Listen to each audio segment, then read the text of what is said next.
एक दिया ना देखावे सुभावा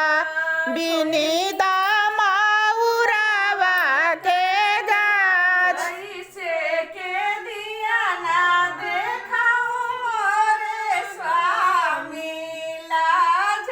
ना मारिला बहुत कैसे के दिया ना देखाऊं मोरे स्वामी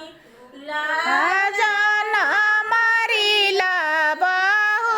आधे माड़वा प्रभु नैहरे का लोगवा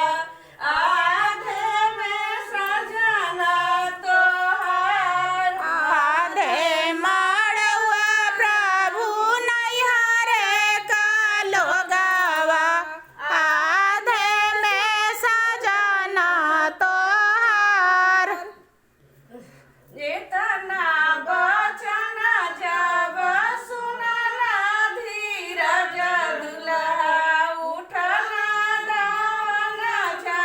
झवराई इतना बचन जब सुनाले धीरज दुल उठले मन झहराय शुरू कढ़ियावा चौक बीचे छोड़ब करब दूसरा बिया ससुरु का दियावा चाऊ के हमा छोड़